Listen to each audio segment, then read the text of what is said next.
news. Okay, now we move on to burning issues on the internet with Jovi Mark on Sidetrack. Some milk. Yeah, Jovi, what do you have for us? Ayan, sa dalawa na dapat natin pag-usapan para hindi naman makakos ng panic para sa ating mga mamamayan. Okay, the milk scare is much talked about in the local blogosphere. A lot of bloggers are reminding readers not to panic. Ang mga journalist-bloggers naman, pinuna ang mga ahensya ng gobyerno na dapat ay nangangalaga sa kaligtasan ng mamamayan. Kinestyon ni Kaloy Conde ng Pinoy Press Blog kung bakit ngayon lang tinetest ng BIFAD ang mga gatas. Hindi raw ba nasa mandato ng BIFAD na i-check ang mga produkto bago ito payagang ibenta sa merkado?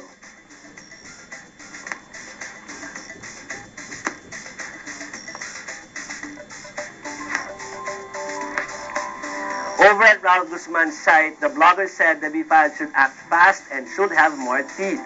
He reminds everyone that the BIFAD needs more support from the government in order for it to get the needed resources to perform tests.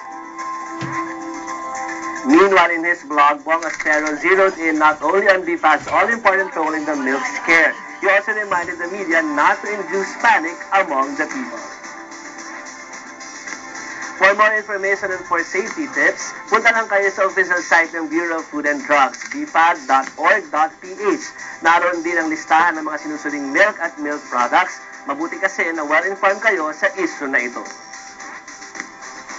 Kung may milk scare mainly dito sa Asia, kinakatakutan naman sa buong mundo ang magiging epekto ng hindi paglusot sa US Congress ng bailout package para maisalba ang ekonomiya ng Amerika. Laman ito ng mga top news sites online like CNN, New York Times, Wall Street Journal at Asian Wall Street Journal.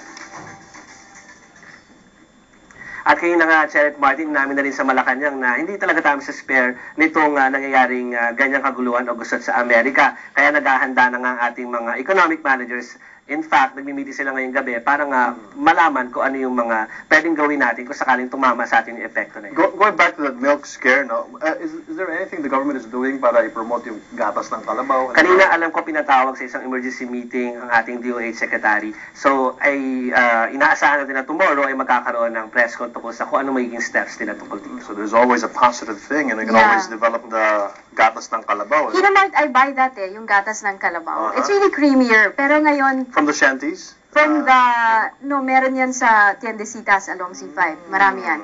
Pero ngayon, sinasabi nga nila na nauubos yung stocks nila. Dapat damihan ng paggano ng gatas ng kalabaw. Hindi na manual, no? Hindi na manual. Dapat hindi na manual. See you later. I wouldn't be surprised if those guys who sell the gatas ng kalabaw would own a condominium in the high-rise of course. Areas of Makati. Yeah, that's right. Very good. Next on our countdown, Cherry. Yes, ang nireject ng US Congress na bailout plan at ang epekto nito sa ating ekonomiya. We also have the latest updates on the milk scare again. Ensure to be sure.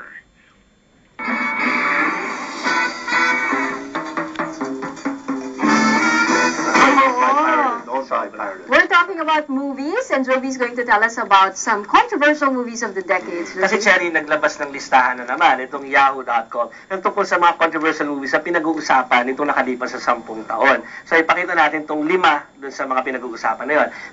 Kasama dyan itong Passion of the Christ ni Mel Gibson. Medyo mahirap nga daw panoorin yung pelikulang yan eh. Kasi talagang maramdaman mo may sakit na binibigay doon sa mga actors na gumanap doon. Tapos ang Fahrenheit 9/11 ni Michael Moore.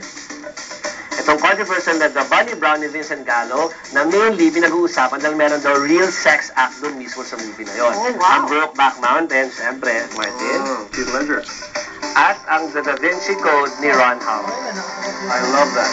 So kung isusuma natin yung lahat ng mga sinabi mga pelikulang yan, it's still about religion, sex, and politics. Yan ang mga pinag-uusapan sa mga pelikula. If we say controversial, it's those 3 topics, right? Ano pa ba ito pag-uusapan? Wala na naman. So meron naman din na ilalabas pa lang na pelikula, galing naman kay Oliver Stone, na hindi pa pinapalabas. Papalabas pa lang. Pero may parang controversial na. Ito yung Dobia. W yung nasa title, pero Dobia yung pronunciation.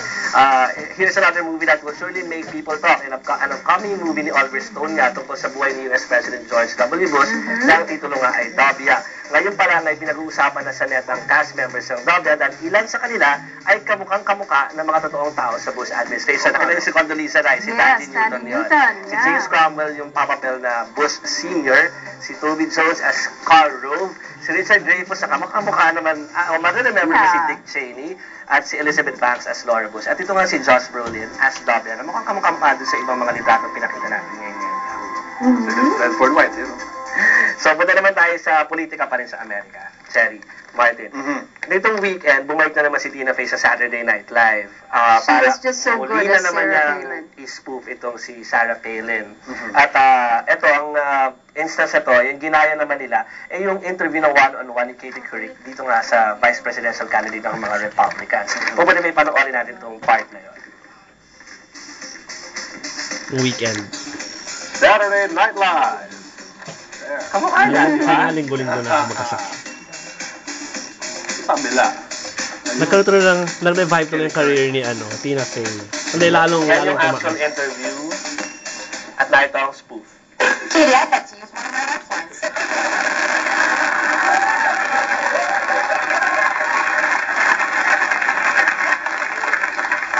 I'm sorry? I want to phone a friend. You don't have any lifeline. Well, in that case, I'm just gonna have to get back to you.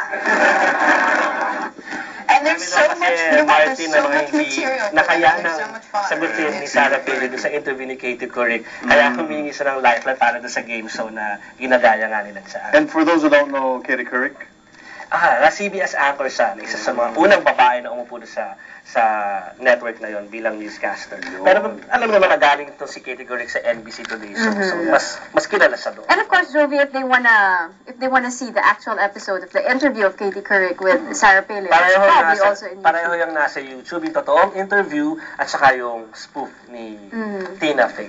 At bago tayo magtapos, Cherry, i-mention lang natin na meron tayong isang viewer na nagpadala ng isang political na link na ipapalabas. Ito si Ronald B. at siya yung nagpadala ng link mula sa onion.com. Tungkol dito nga sa mga katatawanan tungkol dito kay Palin?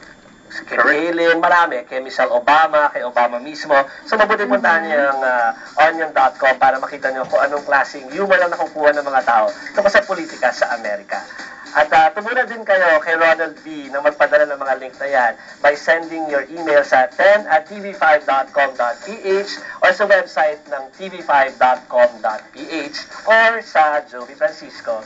So keep on sending those links. Baka merong Philippine politics naman. Sana naman meron sila ipadala na local naman yung flavor, di ba? So hintayin natin yung mga links na ipapadala ninyo. And sooner, Joey will be giving out some shirts. Soon. Soon. Care of Martin. Yeah? Ginagawa pa, piniprint pa yung logo Pinipin natin. pa, pero kung gusto nyo makita na sa Facebook account ng 10, The Evening News, nandun na yung preview ng shirt na pwede nyo makuha. Yay!